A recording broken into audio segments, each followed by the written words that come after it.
C'est une passion. C'est une passion, voilà. Je pense que quand on lit beaucoup de livres qui nous plaisent bien, à un moment donné, on se dit, voilà, il faut en produire aussi.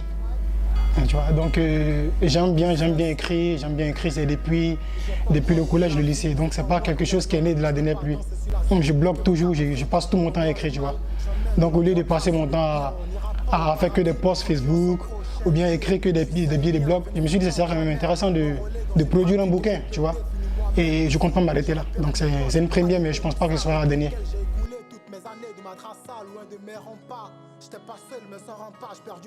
Si je parle de contenu, vous n'allez plus l'acheter. Hein. Mais c'est une critique, voilà, de la réalité et de nos ghettos, de la jeunesse malienne aujourd'hui. Cette jeunesse-là qui passe tout son temps dans les grains, tu vois, et comme si la réussite tombait du ciel. Je ne dis pas, c'est vrai que dans l'œuvre, j'attaque pas seulement que le grain.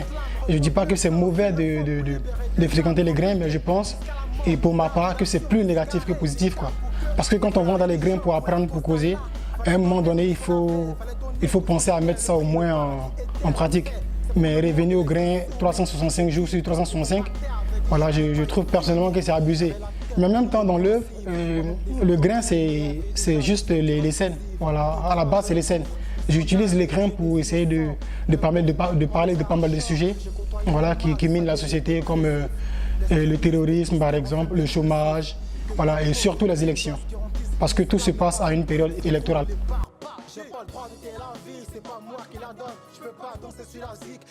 L'écriture en tant que telle m'a pas pris assez de temps, mais après l'écriture simple, il y a tout un travail derrière.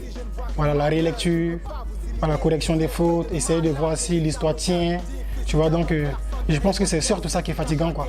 Sinon, produire l'histoire en tant que telle et brute, c'est pas quelque chose de compliqué. En peu de temps déjà, j'avais fini en moins de 3 mois, j'avais écrit l'histoire. Mais et pour essayer de revoir certaines parties, est-ce que l'histoire est dans la bonne route et tout, c'est ce qui a fait que j'ai facilement rodé autour de 1 an et plus. Parce qu'il arrive des moments même où tu ne touches pas à l'œuvre. Voilà, il y a les obligations professionnelles qui font que et parfois tu n'as même pas le temps de revenir sur l'histoire.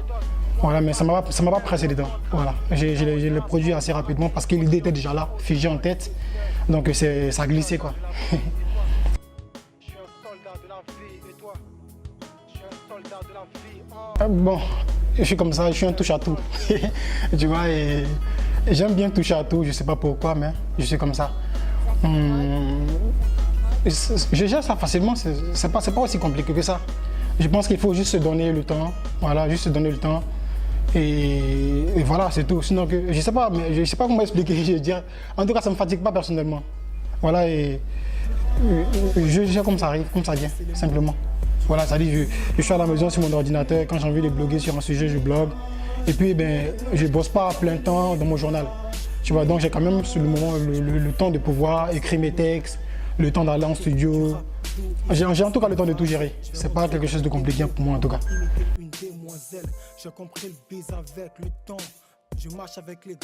Ben, c'est le même message que tout le monde porte. Hein. Il faut croire en ce qu'on fait. Rien n'est facile. Voilà. La réussite ne tombe pas du ciel. Il faut vraiment aimer ce qu'on fait et se donner les moyens. Et surtout, c'est important.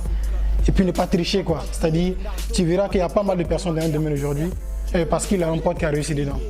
Alors que parfois, c'est même pas son domaine de prédilection. Tu vois, faut pas imiter les gens, quoi. Il faut toi-même se dire qu'on a ses potentialités. Tout le monde n'est pas né pour devenir Seydou Keita, par exemple. Voilà, tout le monde n'est pas né pour être Amadou Mpateba. On peut avoir des capacités, mais c'est important d'essayer de se découvrir, voilà, et essayer de se dire qu'est-ce qu'on a de meilleur en nous-mêmes qui n'est pas forcément celui qui appartient à notre idole, tu vois. On peut aimer quelqu'un pour ce qu'il fait, mais on n'est pas lui au fait, tu vois. Donc il faut vraiment se connaître, c'est important.